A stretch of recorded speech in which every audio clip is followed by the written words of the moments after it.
Europe is not a single big market like the US. We are 28 countries, we have 28 languages, legislation, and I think we have to take advantage of the richness of our diversity, but also we have to understand that this is a challenge, because every time you want to scale up your company and your startup and penetrate the European market, then you have to deal with all these 28 languages, legislation, commercial markets and so on. So I believe that Europe has really to leverage strongly on its diversity. At the same time, it has to leverage strongly from the fact that it has a very intense base of research, that still our production for research is #1 in the world. And what we have to do is to lower as much as possible the barriers for European startups to grow within Europe, so not to have the best of our startups to leave Europe to bigger and more homogeneous markets such as US and China. What would you say are the main criteria to recognize the real potential of the good business, let's say on one side in numbers and maybe also in the energy side? Yes. Well, what we look at is, of course, the potential for growth of the business, so the size of the potential market. This is very important for us. And then what we look for is really good entrepreneurs. I think we now have a good understanding of what does it takes to start an entrepreneurial journey, especially if you want to be successful with a knowledge-intensive company that has an ambitious market. The characteristics in terms of resilience, tenacity, persistence that it takes to be successful into that. And this is, to be honest, the most rare thing to find. So finding this kind of hidden gems and hidden jewels, which are this type of knowledge-intensive entrepreneurs, is what we really focus on. And then, of course, third can come, the background in terms of the strength of the product, the technology, the intellectual property protection, if this is the case. But that's only third element in our valuation.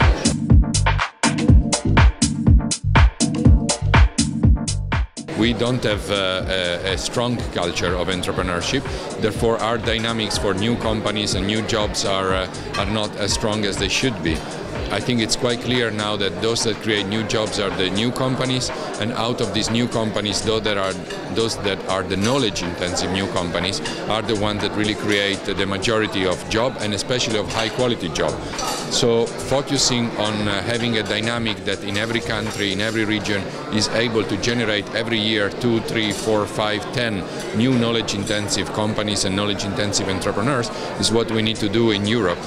This is, of course, not a short-term process. I think the research part is not a problem in Europe.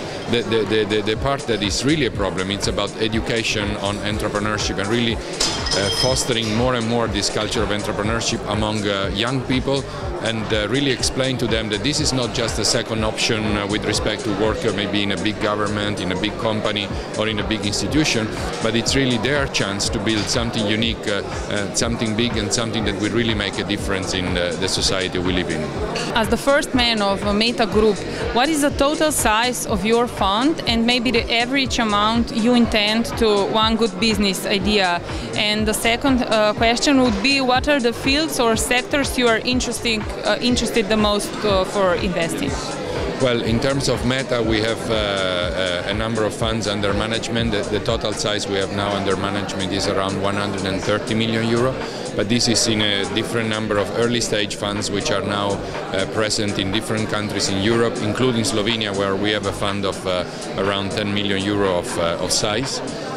When it comes to sectors, we are sector agnostic. I mean, we are more focused on knowledge-intensive regions. So we look at Slovenia and we evaluate whether Slovenia has the potential to generate, as I was saying, knowledge-intensive companies every year. And they can come from the very hard, if you like, technology sector, very IP, intellectual property intense, to other sectors such as media or internet, where the IP is not that strong, but where you really need good entrepreneurs with a lot of knowledge about their markets and a lot of good qualities as entrepreneurs.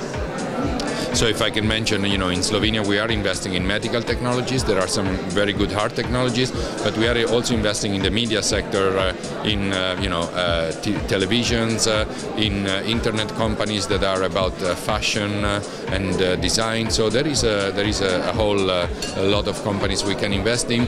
We need great entrepreneurs that are able to grow their ideas over a period of 3 to 5 years, make them really substantial, so that then we can find new investors, new markets, and good results for these companies.